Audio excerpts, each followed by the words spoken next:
गांव में तो सब जगह अकाल की परिस्थिति हो गई है। लगता नहीं कि अब इस गांव में ज्यादा दिन रुकना उचित होगा। काम के लिए बाहर गांव तो जाना ही पड़ेगा।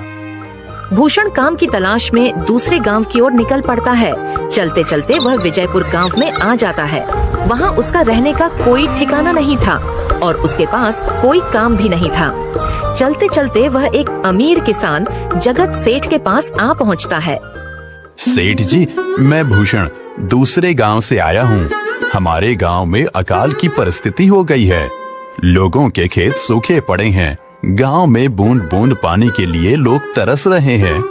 अगर मुझे आपके पास कुछ काम मिल जाएगा तो बहुत कृपा होगी बड़े भाई। अरे रे, लगता है तुम्हारी हालत बहुत खस्ता हो गई है।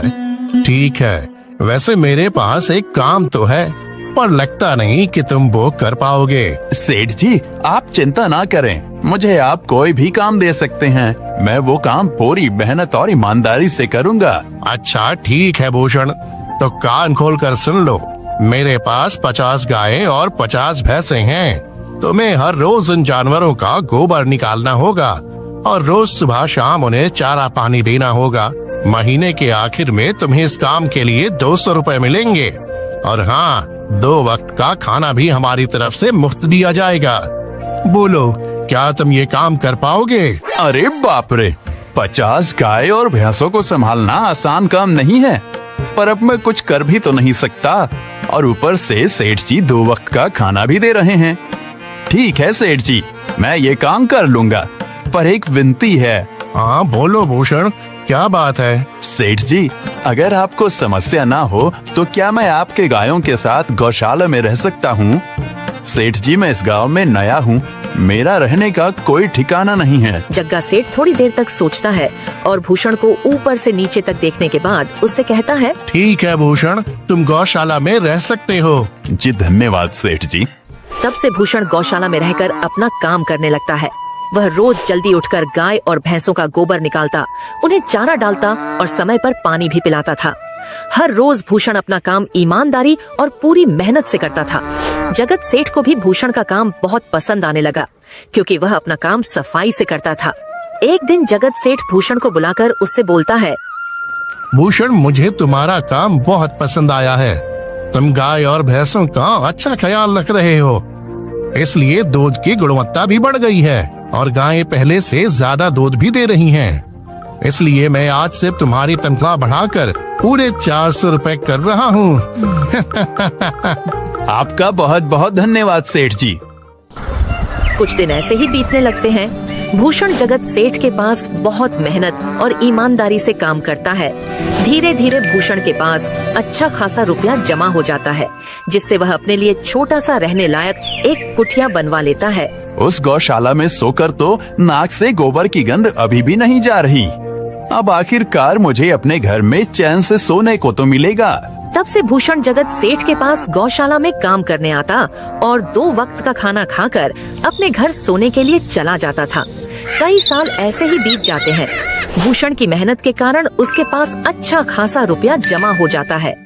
एक दिन भूषण जगत सेठ से बोलता है, सेठ जी, आजकल गांव में चोरी की समस्या बहुत बढ़ गई है और मेरे पास कुछ रुपए भी जमा हैं जो मैंने अपने घर में रखे हुए हैं, पर मुझे उन पैसों की चोरी की चिंता हो रही है।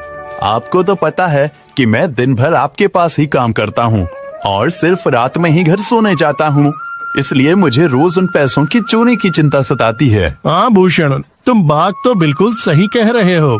आए दिन गांव में नए नए चोरी के किस्से सामने आ रहे हैं और दिन भर तो तुम्हारा घर खाली ही रहता है, तो चोरी होने की संभावना तो जरूर है। जगत सेठ थोड़ी देर सोचता है और फिर भूषण से कहता है, देखो भूषण, ऐसे समय में तो गांव में एक ही जगह है जहां पर तुम्हारा धन सुरक्षित रह सकता है, और वो है जमींदार का घर। क्या जमींदार का घर? हाँ भूषण, इस गांव के जमींदार बहुत ईमानदार और दयालु हैं। ऐसा मैंने कुछ लोगों से सुना है और उनके घर पर बहुत सारे पहरेदार भी हैं, तो चोरी होने की संभावना बहुत कम है। तुम अपने पैसे उनके पास रख सकते हो। अच्छा, ऐसा है क्या सेठ जी?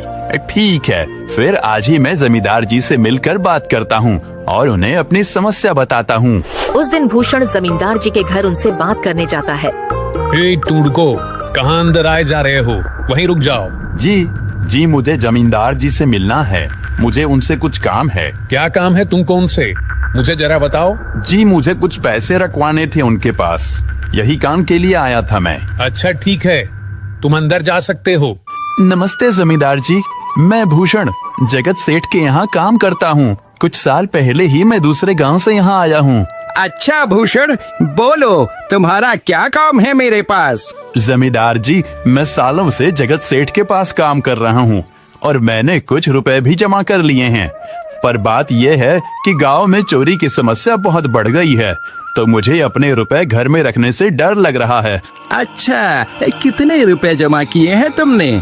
जमींदार जी, यही कोई 5 से 6 हजार रुपए होंगे मेरे पास। वाह, ये तो बड़ी रकम है। मैंने आपकी ईमानदारी के बारे में लोगों से बहुत सुना है, इसलिए मैं अपनी रकम आपके पास कुछ वक्त के लिए रखने आया हूँ।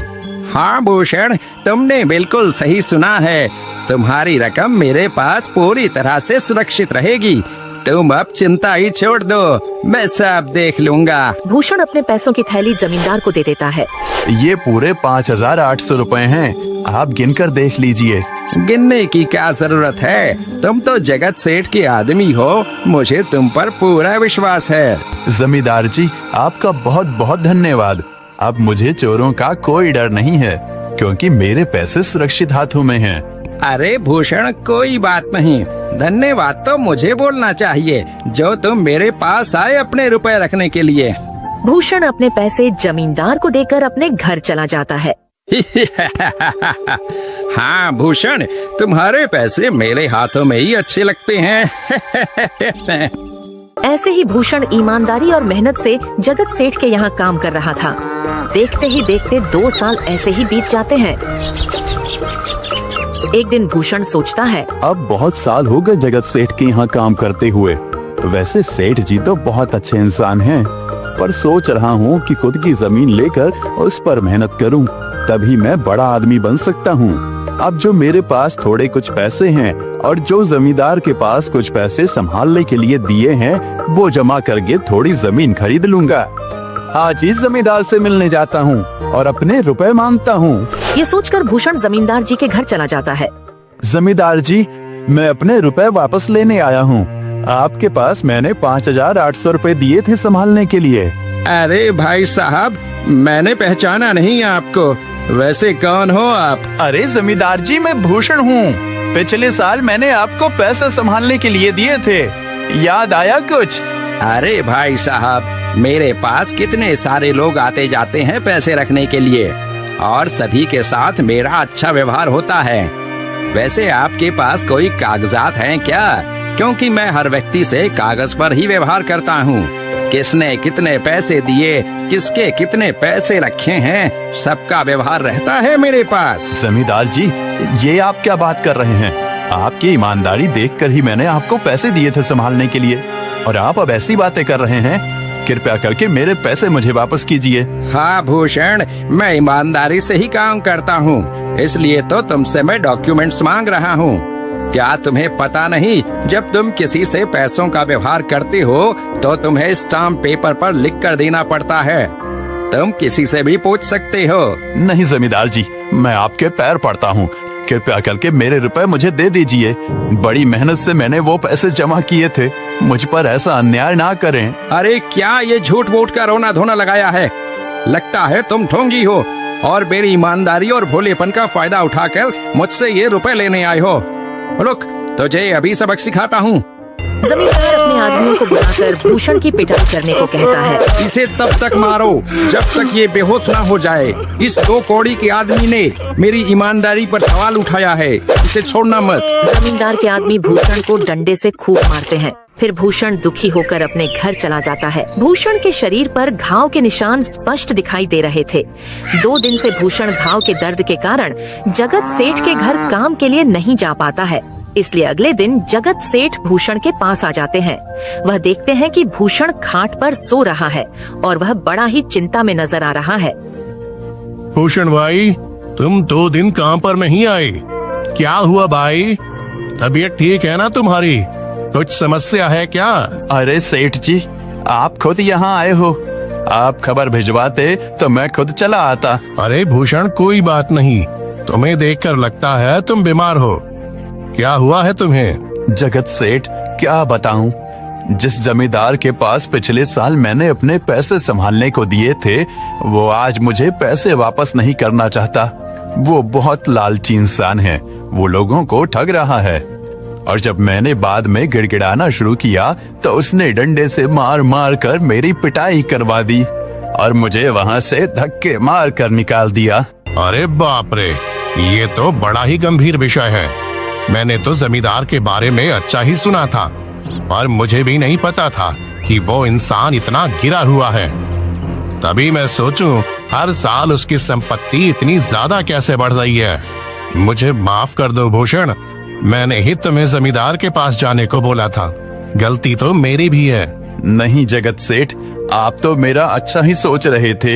ये तो उस जमींदार का लालच है। अब लगता नहीं मेरे पैसे उस जमींदार से वापस मिलेंगे भी। भूषण, मेरे पास एक तरकीब है जिससे मैं तुम्हारे पैसे तुम्हें वापस दिला सकता हूँ। जगत सेठ भूषण के कान में सारी तरकीब बताता है। ठीक है सेठ जी, हे ऊपर वाले, ये तरकीब कामयाब होने दीजिए। अगले दिन जगत सेठ बहुत सारे पैसों को एक सूटकेस में भरकर खुद जमींदार के घर जाता है। अरे जगत सेठ, आज आप खुद यहाँ? बोलो भाई, इस गरीब के घर कैसे आना हुआ? हमारा तो ये सौभाग्य है कि आप जैसे धनी आदमी के चरण हमारे घर में लगे हैं। नमस्ते जमींदार जी। अरे जमींदार जी, आप तो मुझे अब लज्जित कर रहे हैं। वैसे मैं कुछ महीनों के लिए दूसरे राज्य में व्यापार करने जा रहा हूँ। मैं ये लगभग 50,000 रुपए लाया हूँ। मुझे डर है कि कहीं ये चोरी ना हो जाए। क्या आप मेरे सारे पैसे अपने पास संभाल कर रख सकते हैं? आपके सिवाय इस गांव में और किसी पर भरोसा नहीं कर सकता। अरे जगत सेठ, ये भी कोई पूछने की बात है? मेरे पास आपके पैसे बिल्कुल सुरक्षित रहेंगे। आप निश्चित होकर व्यापार करने जा सकते हैं। इस बार तो बड़ी मछली हाथ लगी है। बार बार ऐसा मौका नहीं मिलता। भारी माल हाथ में लगने वाला है। तभी वहाँ पर भूषण आ जाता है। अरे भूषण, तुम? अच्छा हुआ तुम आ गए। मैं तुम्हारे पास ही आने वाला था। मुझे माफ करना, उस दिन तुम्हें पहचान नहीं पाया। इतने सारे लोग मेरे पास आते हैं तो जरा परेशानी होती है, पर मैं अपनी बातों का बड़ा पक्का हूँ। हाँ रुको, मैं तुम्हारे सारे पैसे अभी देता हूँ। जमींदार भूषण के सारे पैसे उसे लौटा देता है। माफ करना भूषण, मेरे आदमियों ने तुम्हारे साथ उस दिन बदतमीजी की। मैं आज ही उनको काम से निकालता हूँ। भूषण बिना कुछ बोले वहाँ से चला जाता है। अरे क्या बात है जमींदार जी, आप तो अपने बातों के बहुत पक्के हैं। तो ठीक है, मैं अपने सारे पैसे आपके पास रख सकता हूँ। जगत सेठ इतना बोल ही रहा था कि तभी वहाँ जगत सेठ का नौकर आ जाता है। मालिक, अब आपको बाहर के राज्य में जाने की कोई जरूरत नहीं है। अभी अभी व्यापारियों का संदेश आया है और उसने कहा कि वो खुद हमारे गांव आ रहे हैं। अरे ये तो बहुत बढ़िया बात हुई। अब मुझे इतनी दूर नहीं जाना पड़ेगा। सुन रहे हो जमींदार जी, व्यापारी यहाँ आ रहे हैं। अब मुझे नहीं लगता कि ये पैसे आपके पास रखने का कोई मतलब होगा। चलो, आपका बहुत बहुत धन्यवाद। आपने इतनी ईमानदारी दिखाई मुझे। हाँ, पर अगली बार जरूर आपके पास ही आऊंगा। ऐसा बोलकर जगत सेठ और उसका नौकर वहाँ से अपने पैसे लेकर चले जाते हैं। धत तेरी की, ये क्या हो गया? ये 50,000 तो चले गए और जो भूषण के 5,800 रुपए हड़प लिए थे वो भी चले गए। आपका बहुत बहुत धन्यवाद सेठ जी। अगर आज आप ना होते तो मेरी सारी जमा पूंजी वो जमींदार हड़प लेता। भूषण, कोई बात नहीं।